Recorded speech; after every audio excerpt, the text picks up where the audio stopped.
पिता और पुत्र और पवित्र आत्मा के नाम पर आमीन। हमारे प्रभु यीशु क्रिस्त की कृपा, ईश्वर का प्रेम तथा पवित्र आत्मा का साहचर्य आप सबों को प्राप्त हो। और आपको भी। प्रभु यीशु में मेरे प्रिय भाइयों एवं बहनों, आज माता कलीसिया वर्ष के सामान्य रविवार का 17वां रविवार मना रही है। हम जानते हैं कि हम एक विशेष परिस्थिति से गुजर रहे हैं। सारी दुनिया एक कोविड नामक महामारी से जूझ रही है। हम भी इससे काफ़ी प्रभावित हैं और ऐसे समय में इस पावन बलिदान के माध्यम से हम सारे संसार के लिए, विशेष रूप से इस बीमारी से पीड़ित, महामारी से पीड़ित सभी लोगों के लिए विशेष रूप से प्रार्थना करें। साथ ही साथ जितने भी लोग इनकी सेवा में लगे हैं उन सबों को भी हम याद करें। आइए प्रिय भाइयों और बहनों, इस पावन बलिदान को चढ़ाने के लिए हम अपने आप को तैयार करें। जितने भी लोग इस समय इस पावन मिसा बलिदान में भाग ले रहे हैं उन सबों को प्रभु की कृपा प्राप्त हो। वे अपने जीवन के मकसद को समझें, स्वर्ग राज्य के लिए लालायित रहें और स्वर्ग राज्य के अवकाशी बन जाए। आइए हम कुछ पल अपनी आँखों को बंद करें। दयालु ईश्वर से उन सब क्षणों के लिए क्षमा की याचना करें जब हम अपने मनमानी से जीवन व्यतीत किए हैं। दयालु ईश्वर हम पर दया करें, सारे पापों को, सारे गुनाहों को क्षमा करके इस पावन बलिदान योग्य रीति से चढ़ाने के लिए हमें कृपा प्रदान करें।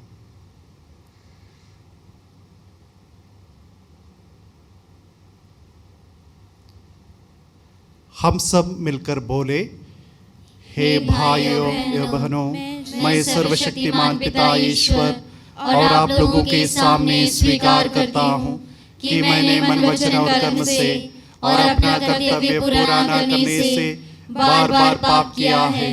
मैं अपना दोष स्वीकार करता हूँ। इसलिए मैं धन्य कुंवारी मरियम से, सब स्वर्गदूतों, सब संतों और आप लोगों से, हे भाइयों एवं बहनों, विनती करता हूँ कि आप मेरे लिए प्रभु परमेश्वर से प्रार्थना करें। सर्वशक्तिमान ईश्वर हम लोगों पर दया करें, हमारे पाप क्षमा कर हमको अनंत जीवन प्रदान करें।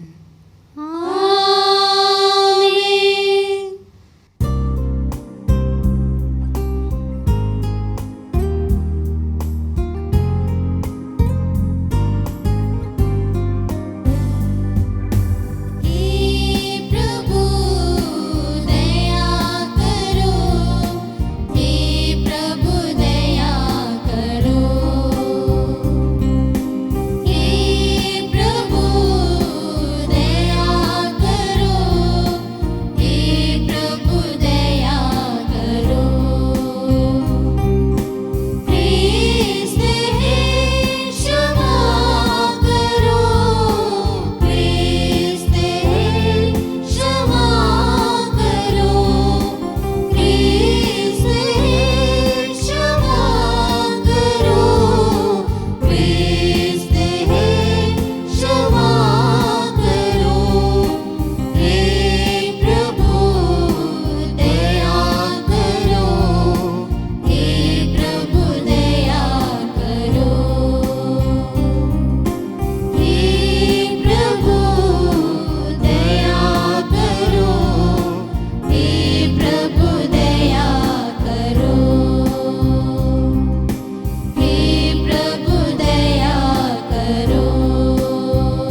प्रार्थना करें।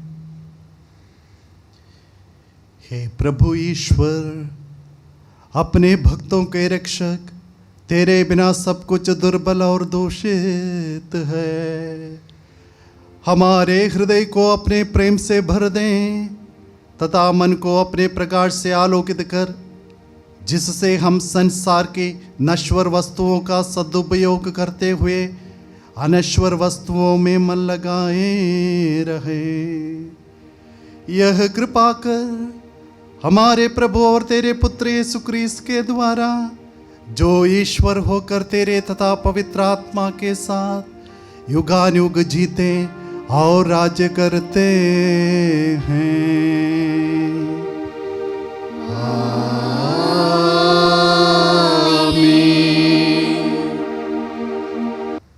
पहला पाठ, राजाओं का पहला ग्रंथ। गिबियोन में प्रभु रात को सुलेमान को स्वप्न में दिखाई दिया। ईश्वर ने कहा, बताओ मैं तुमको क्या दे दूं?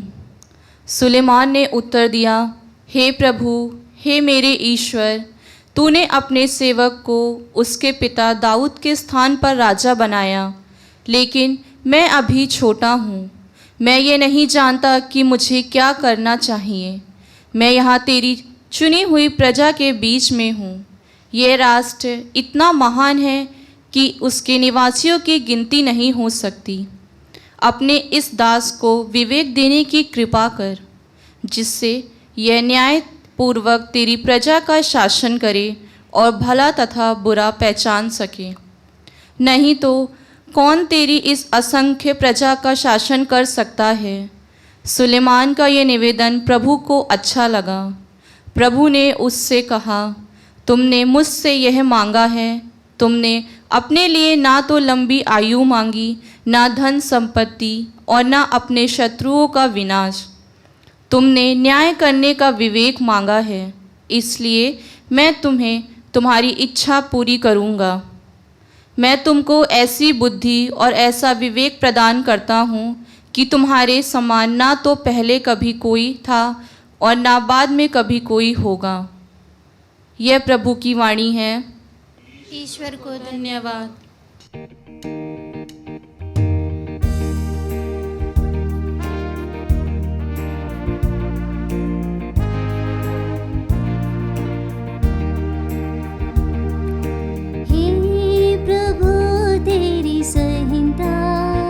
मुझे कितनी प्रिय है।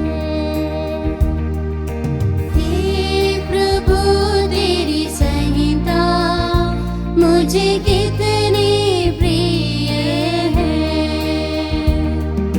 हे प्रभु तेरी संहिता मुझे कितनी प्रिय है। हे प्रभु तेरी संहिता मुझे कितनी प्रिय है। हे प्रभु तू मेरा सर्वस्व है। मैंने तेरी आज्ञाओं का पालन करने का निश्चय किया है। संसार की सोने चांदी की अपेक्षा मुझे तेरी संहिता कहीं अधिक वंशनीय है। हे प्रभु तेरी संहिता मुझे कितनी प्रिय है। हे प्रभु तेरी संहिता मुझे कितनी प्रिय है। तेरा प्रेम मुझे सांत्वना देता रहे, जैसा कि तूने अपने सेवक से प्रतिज्ञा की है।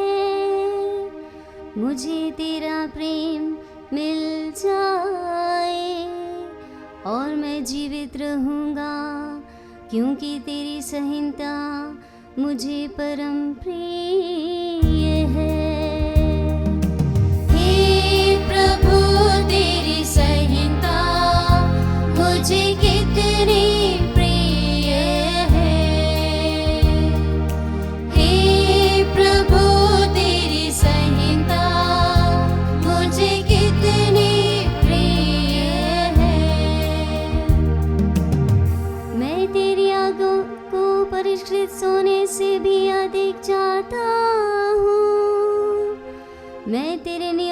पर चलता और कुमार्ग से घृणा करता हूँ।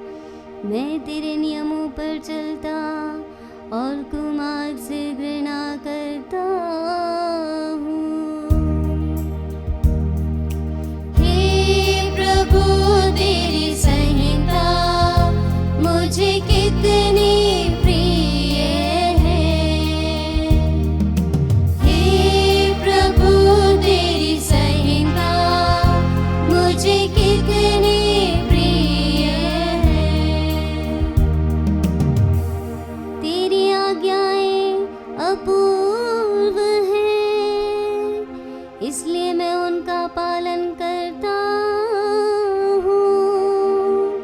तेरी वाणी की व्याख्या ज्योति प्रदान करती है, वह शिक्षितों की भी समझ में आती है। हे प्रभु तेरी संहिता मुझे कितनी प्रिय है। हे प्रभु तेरी संहिता मुझे कितनी प्रिय है।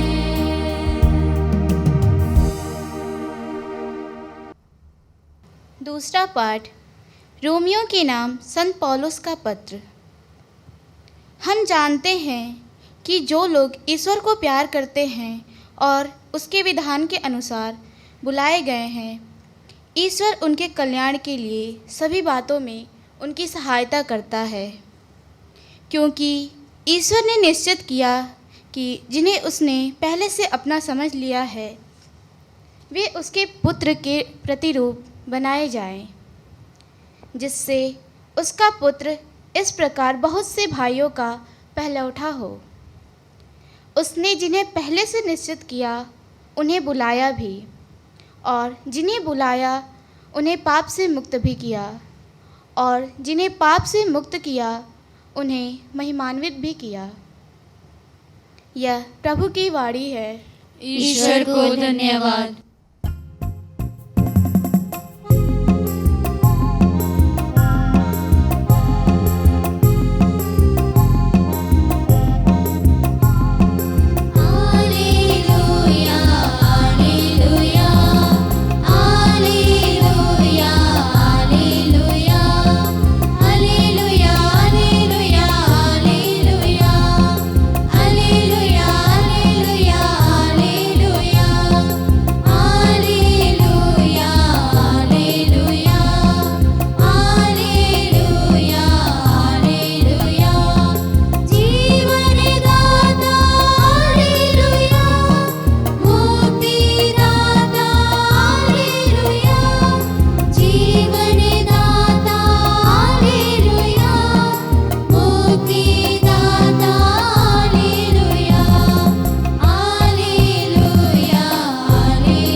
प्रभु आप लोगों के साथ हो और आपके साथ भी। संत मत्ती के अनुसार पवित्र सुसमाचार।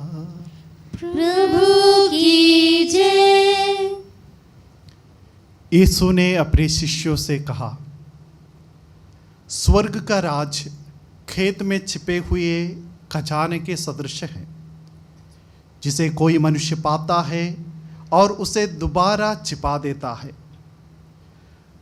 तब वह उमंग में जाता है और सब कुछ बेचकर उस खेत को खरीद लेता है। फिर स्वर्ग का राज्य उत्तम मोती खोजने वाले व्यापारी के सदृश है। एक बहुमूल्य मोती मिल जाने पर वह जाता है और अपना सब कुछ बेचकर मोती को मोल ले लेता है। फिर स्वर्ग का राज्य समुद्र में डाले हुए जाल के सदृश है, जो हर तरह की मछलियां बटोर लाता है। जाल के भर जाने पर मछुए उसे किनारे खींच लेते हैं। तब वे बैठकर अच्छी मछलियां चुन चुन कर बर्तनों में जमा करते हैं और रद्दी मछलियां फेंक देते हैं। संसार के अंत में ऐसा ही होगा। स्वर्गदूत जाकर धर्मियों में से दुष्टों को अलग करेंगे और उन्हें आग के खुंट में झोंक देंगे। वहां वे रोएंगे और दांत पीसते रहेंगे। क्या तुम लोग ये सब बातें समझ गए हो? शिष्यों ने उत्तर दिया, जी हाँ। यीशु ने उनसे कहा, प्रत्येक शास्त्री जो स्वर्ग के राज्य के विषय में शिक्षा पा चुका है उस गृहस्थ के सदृश है जो अपने खजाने में से नई और पुरानी चीजें निकालता है।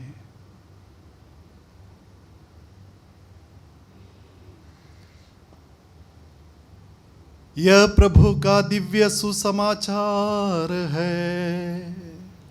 क्रिस की जय। सुसमाचार के शब्द हमारे पापों को मिटाते हैं।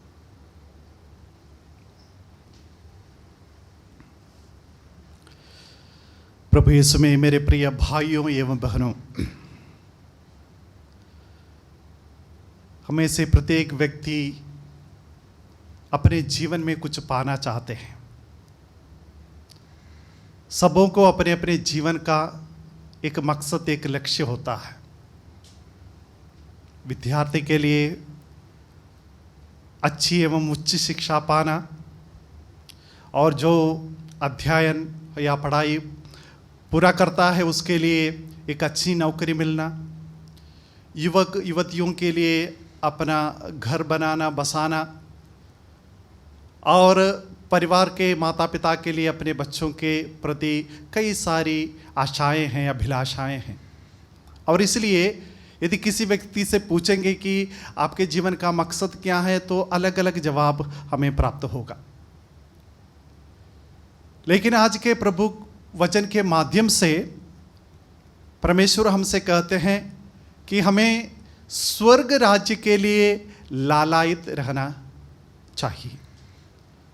स्वर्ग राज्य क्या है? ये स्वर्ग राज्य शब्द या ईश्वर का राज्य या स्वर्ग राज्य शब्द कई बार हम लोग नए विधान में पाते हैं।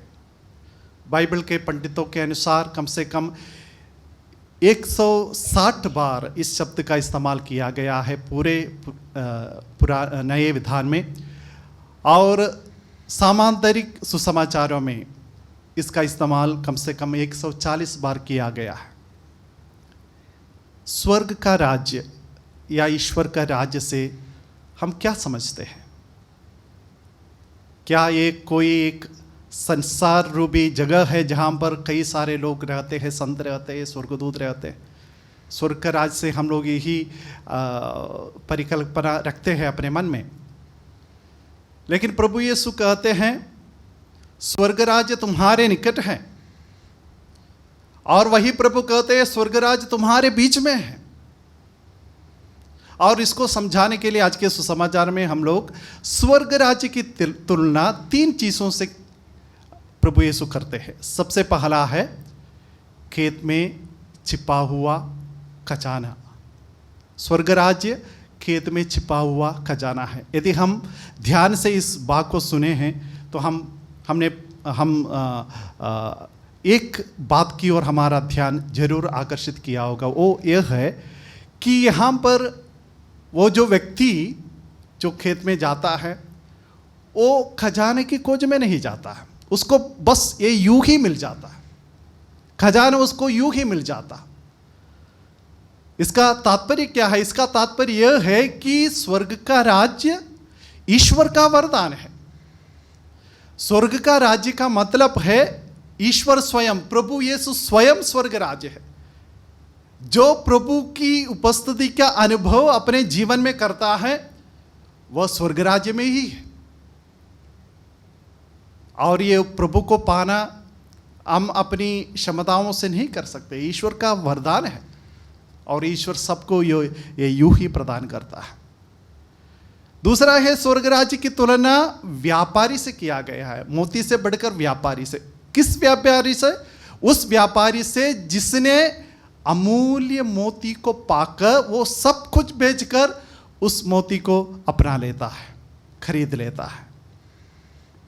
और तीसरा है समुद्र में फेंके गए उस जाल के समान जिसमें सब प्रकार की मछलियां फंस जाती है, लेकिन उसमें से केवल अच्छी मछलियों की चुनाव होती है, बाकी मछलियों को फेंक दिया जाता है।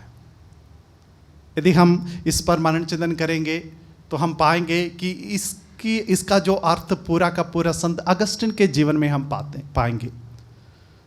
संत अगस्टिन किस तरह का जीवन जीते थे इसके बारे में हम सभी अच्छी तरह से जानते हैं। लेकिन जब प्रभु का दर्शन उन्हें प्राप्त होता है, उस खजाने को वो पाता है, तो उसका जीवन उस व्यापारी के सदृश हो जाता है।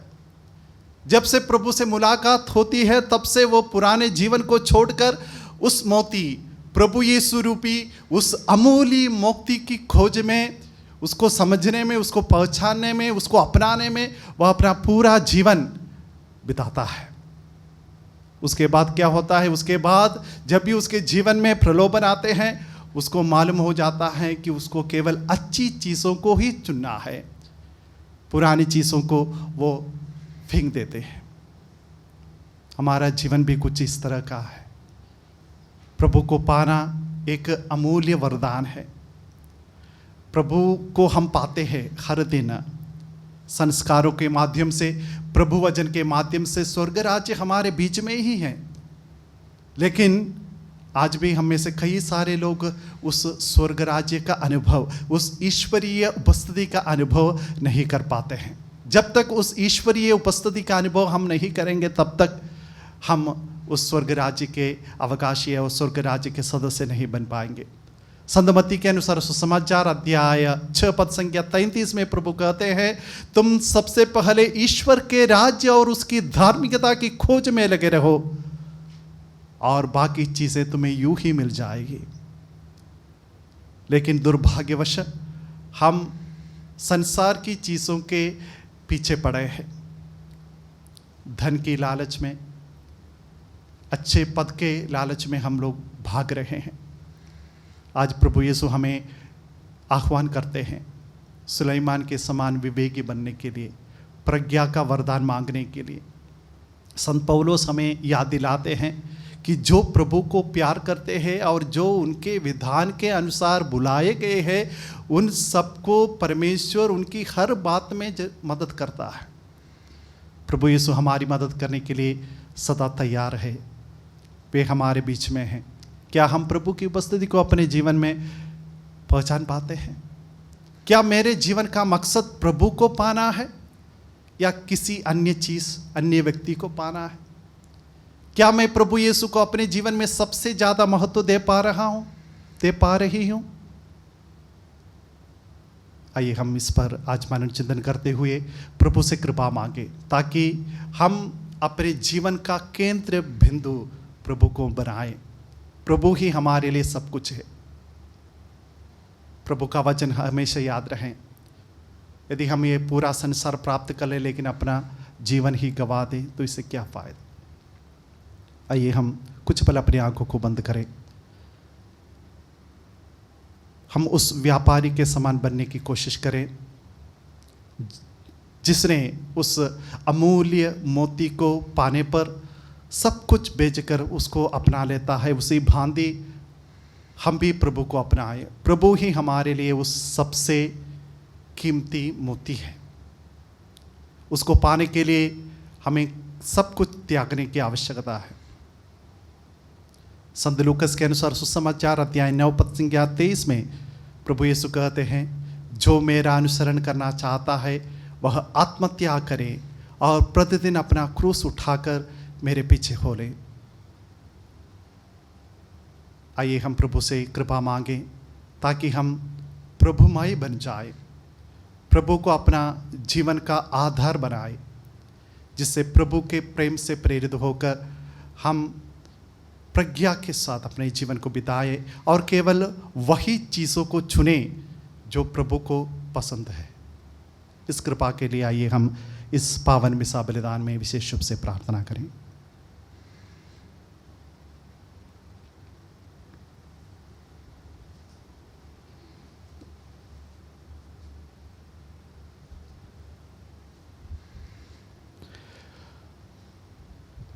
आइए हम सब खड़े होकर अपने विश्वास की घोषणा करें।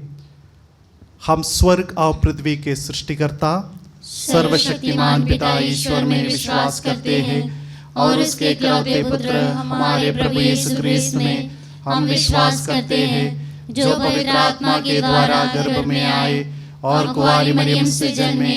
उन्होंने पौंतुस पिलातुस के शासनकाल में दुख भोगा, वह क्रूस पर चढ़ाए गए, मर गए, दफनाए गए और अधोलोक में उतरे।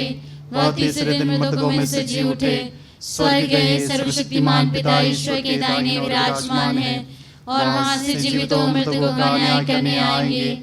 हम पवित्र आत्मा, पवित्र आत्मिक कलीसिया, धर्मियों की सहभागिता, पापों की क्षमा, शरीर के पुनरुत्थान और अनंत जीवन में विश्वास करते हैं। आमीन। आइए प्रिय भाइयों, इस वक्त हम अपने सारे निवेदनों को प्रभु चरणों तले समर्पित करें।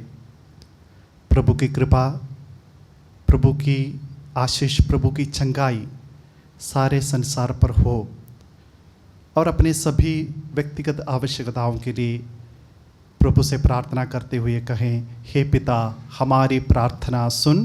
हे पिता हमारी प्रार्थना सुन। हमारे संत पिता, सभी धर्माध्यक्ष, पुरोहितगण एवं धर्म संघी ज्ञान और विवेक के साथ ईश्वर की प्रजा को अच्छी शिक्षा दे सके, इसके लिए हम पिता ईश्वर से प्रार्थना करते हैं।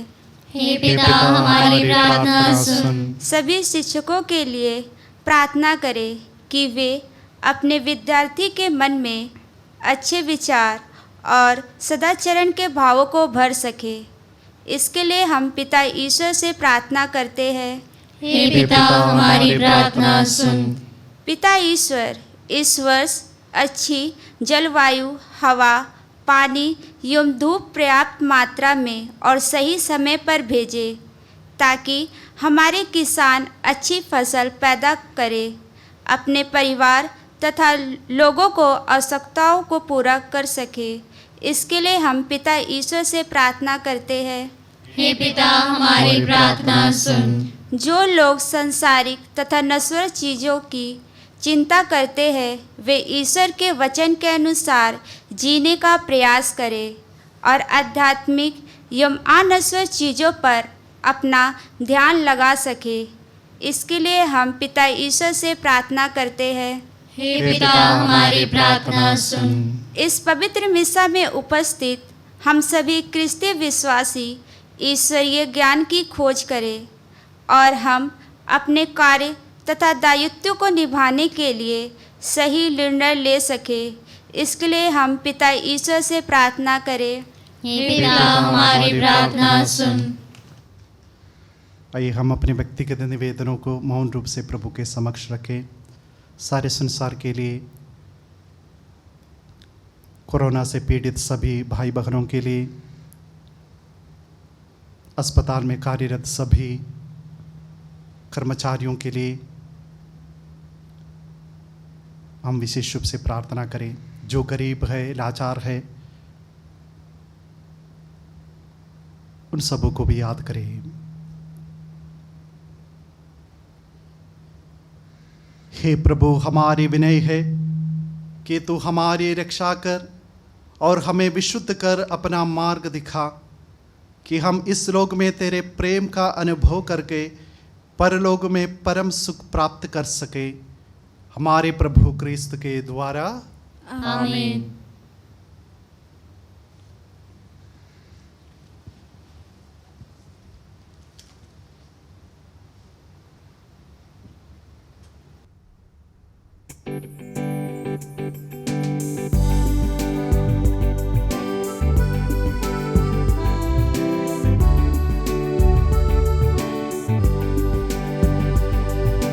रोटी और दाख की भेंट हमारे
प्रिय भाइयों एवं बहनों, प्रार्थना कीजिए कि सर्वशक्तिमान पिता ईश्वर हम लोगों का यह बलिदान ग्रहण करें।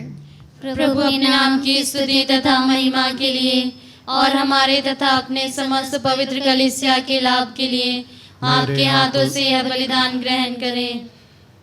हे प्रभु, हम तुझे ये उपहार चढ़ा रहे हैं, इन्हें तूने ही हमें प्रदान किया है। तेरी कृपा के प्रभाव से यह पावन बलिदान हमें इस जीवन में निरंतर पवित्र करे और अनंत सुख में पहुंचा दे। यह हमारी दीन प्रार्थना है प्रभु क्रिस्त के द्वारा। आमीन। प्रभु आप लोगों के साथ हो और आपके साथ भी। प्रभु में मन लगाइए। हम प्रभु में मन लगाए हुए हैं। हम अपने प्रभु ईश्वर को धन्यवाद दे। यह उचित और आवश्यक है। हे पूज्य पिता, यह परम उचित है, हमारा कर्तव्य तथा कल्याण है कि हम सदा और सर्वत्र तुझे धन्यवाद दें, क्योंकि जो पुत्र पुत्रियां पाप के कारण तुझसे बहुत दूर भटक गए थे, उनको तूने अपने पुत्र के रक्त और पवित्र आत्मा के सामर्थ्य से अपने पास पुनः एकत्र करना चाहा।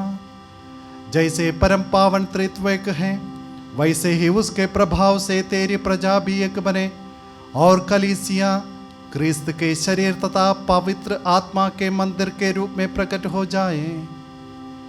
इसलिए तेरी प्रज्ञा के महिमार्थ हम समस्त दूतगण से मिलकर बड़े आनंद से तेरी स्तुति करते हुए एक स्वर में गाते हैं।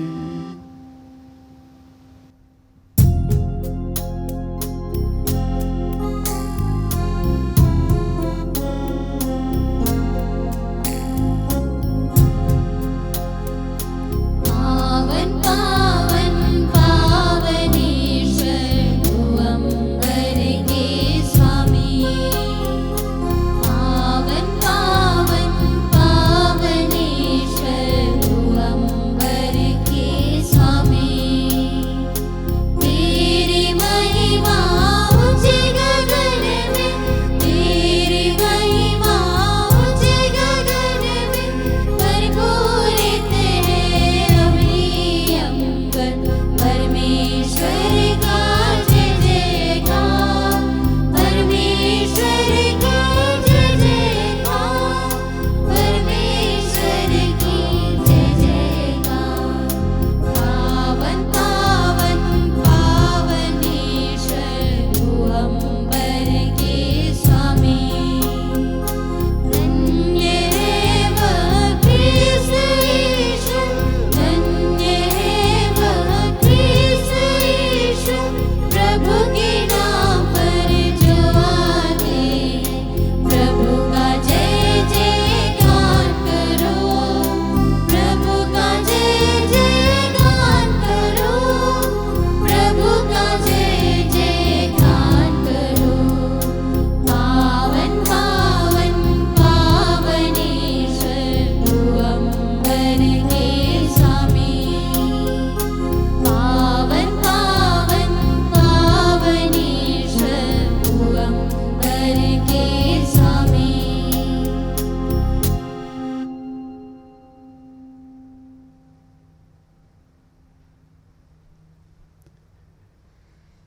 हे परम पिता, तू वास्तव में पवित्र है। यह उचित है कि तेरी समस्त सृष्टि तेरा गुणगान करे, क्योंकि अपने पुत्र हमारे प्रभु यीशु क्रिस्त के द्वारा और पवित्र आत्मा की शक्ति से तू सभी प्राणियों को जीवन तथा पवित्रता प्रदान करता है। तू सब युगों में अपनी प्रजा एकत्र करता है कि दसों दिशाओं में दिन रात तुझे निर्मल बलि चढ़ता रहे। इसलिए हे पिता, हम तेरी दीन प्रजा तुझसे निवेदन करते हैं, हमारा उपहार पवित्र आत्मा की शक्ति से दयापूर्वक पवित्र कर, कि यह तेरे पुत्र हमारे प्रभु यीशु क्रिस्त का शरीर तथा रक्त बन जाए। उन्हीं की आज्ञा से हम यूक्रिस्त का यह समारोह मना रहे हैं। जिस रात को यीशु मृत्यु के लिए सौंपे गए, उन्होंने रोटी ली, तुझे धन्यवाद दिया और रोटी तोड़कर उसे अपने शिष्यों को देते हुए कहा, तुम सब इसे लो और खाओ, यह मेरा शरीर है जो तुम्हारे लिए बलि चढ़ाया जाएगा।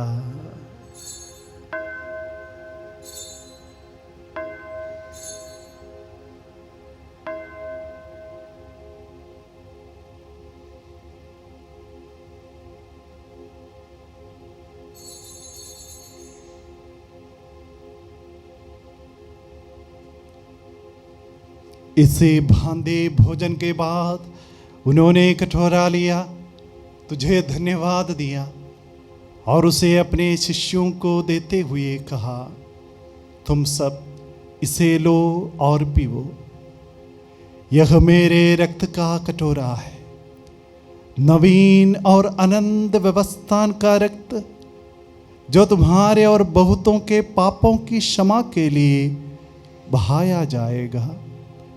तुम मेरी स्मृति में यह किया करो।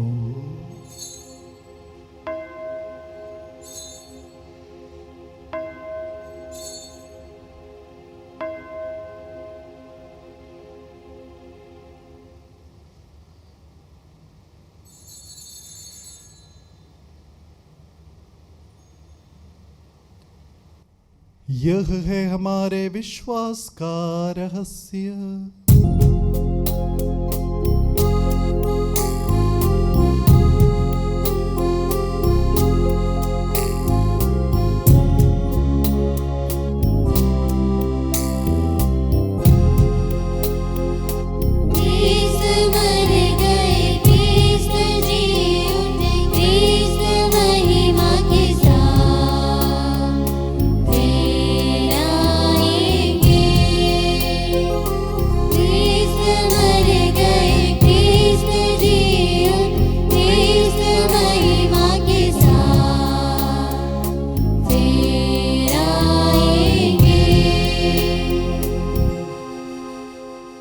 हे परम पिता, हम तेरे पुत्र के मुक्तिप्रद दुख भोग प्रतापमय पुनरुत्थान और स्वर्गारोहण का स्मरण करते हैं तथा पुनरागमन की बाट जोते हैं। हम तुझे धन्यवाद देते हुए यह जीवंत और पावन बलि चढ़ाते हैं। हे पतित पावन, अपनी कलीसिया के इस चढ़ावे पर दया दृष्टि डाल और यह बलि स्वीकार कर, जिसके अर्पण से प्रसन्न होकर तूने हमें अपना बना लिया है। तेरे पुत्र के शरीर तथा रक्त से हमारा परिपोषण होता है।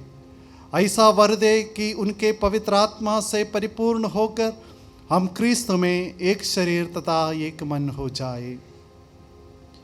वही पवित्र आत्मा हमको नित्य उपहार स्वरूप तुझे चढ़ाए और ईश्वर की माता धन्य कुंवारी मरियम, तेरे धन्य प्रेरितों संत यूसुफ प्रतापी शहीदों तथा सभी संतों के साथ हमें भी स्वर्गीय आनंद के सहभागी बनाए। हमें इनकी निरंतर प्रार्थनाओं का अटल भरोसा है। हे प्रभु, तुझसे नम्र निवेदन है कि हमारे पुनर्मिलन का यह बलि समस्त संसार में शांति और कल्याण की वृद्धि करे।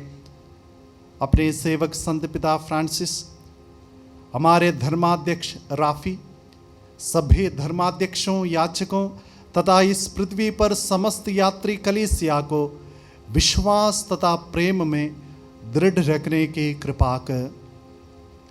हे पिता, तेरी सेवा में उपस्थित अपनी प्रजा की याचनाएं कृपा पूर्वक स्वीकार कर, दया और प्रेम से प्रेरित होकर तू अपने सभी पुत्र पुत्रियों को वे जहाँ कहीं भी हो अपने साथ एक बना ले।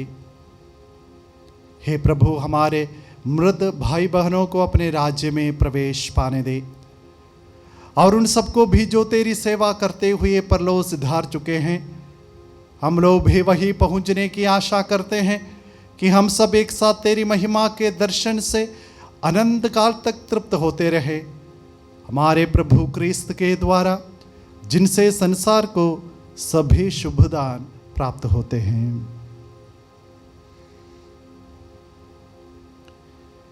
इन्हीं प्रभु क्रिस्त के द्वारा, इन्हीं के साथ और इन्हीं में, हे सर्वशक्तिमान पिता ईश्वर, पवित्र आत्मा के साथ तुझे समादर तथा महिमा युगानुयुग मिलती रहती है। आमीन।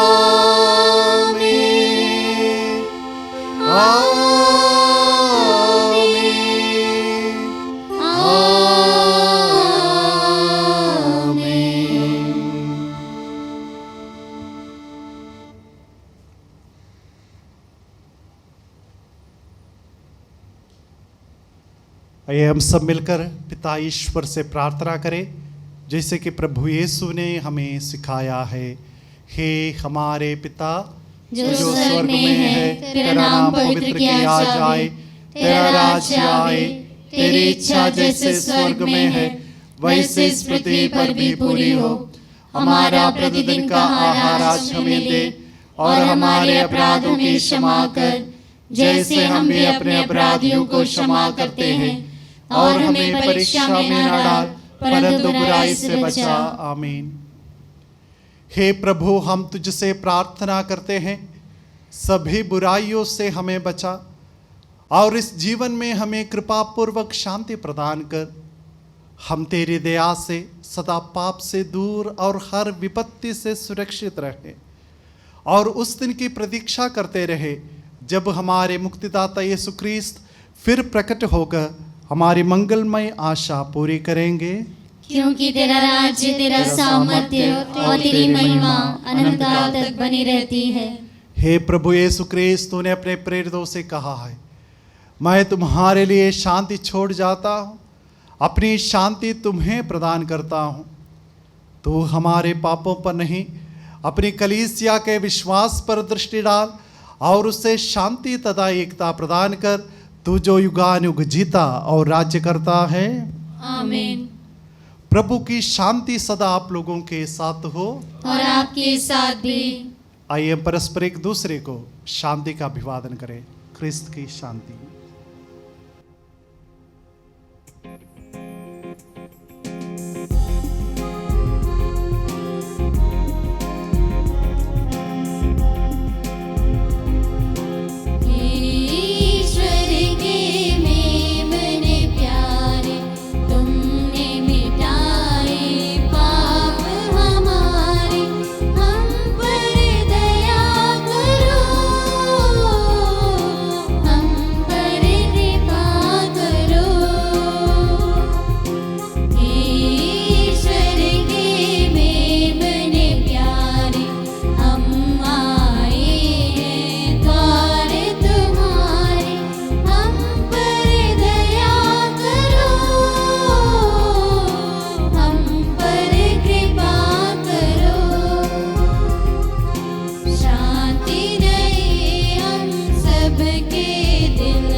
देखिए प्रभु यीशु क्रिस्त, ईश्वर का मेमना, जो संसार के पाप हर लेते हैं। धन्य हैं हम सब जो प्रभु के इस पावन भोज में बुलाए जाते हैं। हे प्रभु, मैं इस योग्य नहीं हूँ कि आप मेरे यहाँ आए, किंतु एक शब्द कह दीजिए और मेरी आत्मा चंगी हो जाएगी। क्रिस्त का शरीर तथा रक्त हमें अनंत जीवन प्रदान करे। आमीन।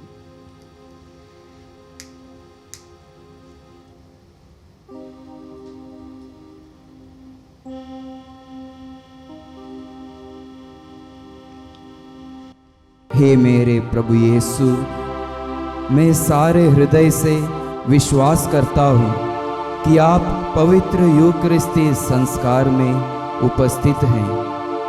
हे प्रभु, मैं सभी चीज़ों से बढ़कर तुझे प्रेम करता हूँ और मेरी यही अभिलाषा है कि आप मेरे आत्मा में आकर बस जाएं, क्योंकि हे प्रभु, मैं तुझे आज ग्रहण करने में असमर्थ हूँ। हे प्रभु, आध्यात्मिक रूप से आकर मेरे हृदय में समा जाइए। हे यीशु, मैं आज तुझ में एक होना चाहता हूँ और तुझ में समा जाना चाहता हूँ। हे प्रभु, यह कभी ना होने पाए कि मैं तुमसे कभी अलग हो जाऊँ। आमीन।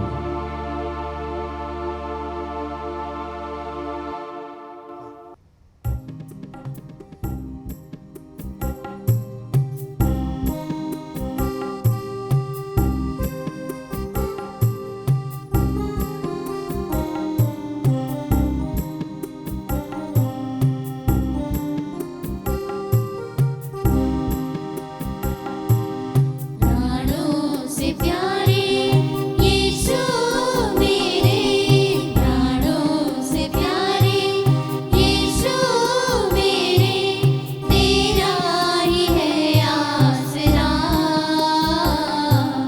तेरा ही है आसरा।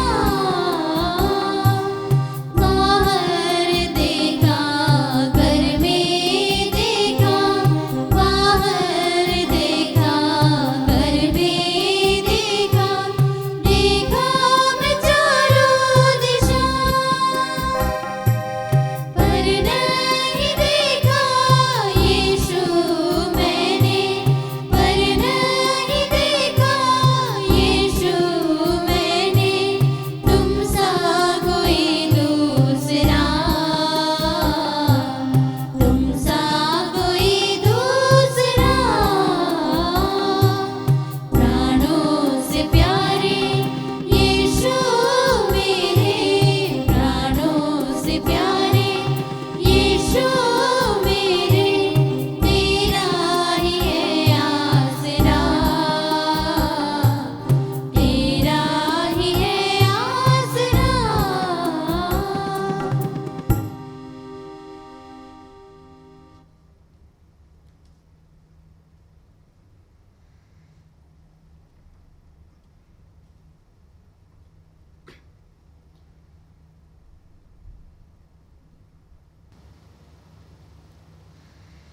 हम प्रार्थना करें।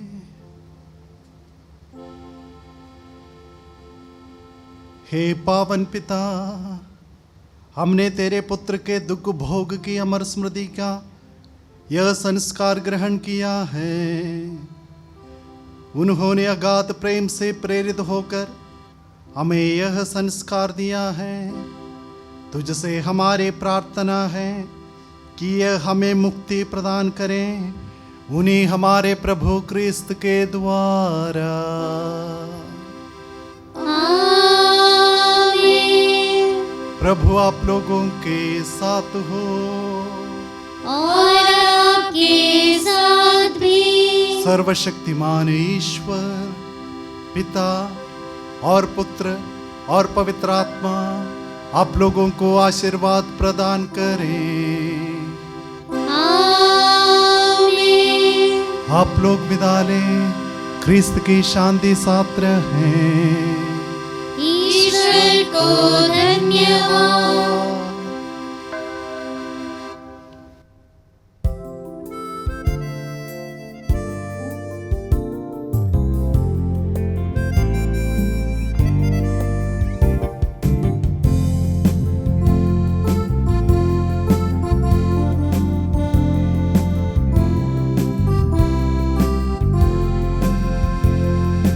गाता रहे मेरा दिल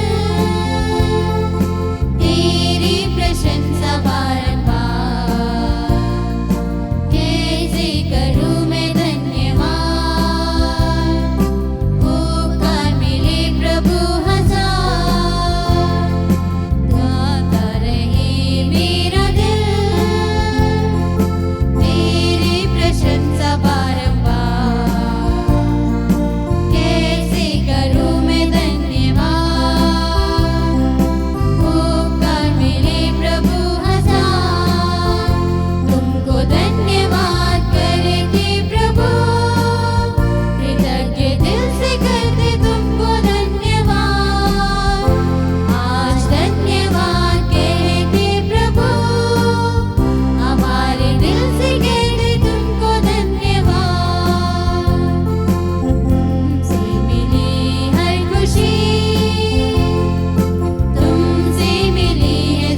कोरोना वायरस से सुरक्षा के लिए प्रार्थना।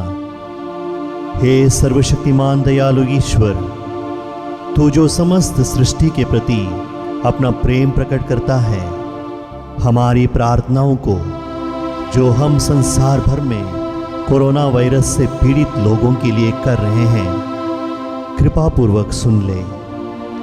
हम आपके सम्मुख आकर इस प्रकोप के त्वरित नियंत्रण के लिए, बाधित लोगों की चंगाई के लिए व पीड़ितों के परिवारों के लिए निवेदन करते हैं। हम उन तमाम चिकित्सकों व वैज्ञानिकों के लिए प्रार्थना करते हैं जो इस रोग के उन्मूलन के लिए औषधि की खोज में लगे हैं, जिससे अति शीघ्र ही उचित दवा की खोज हो सके। हम याचना करते हैं सरकार व स्वास्थ्य अधिकारियों के लिए, जिससे कि वे लोगों की भलाई के लिए समय पर उपयुक्त कदम उठा सकें। यह प्रार्थना हम करते हैं अपने प्रभु क्रिस्त के द्वारा। आमीन।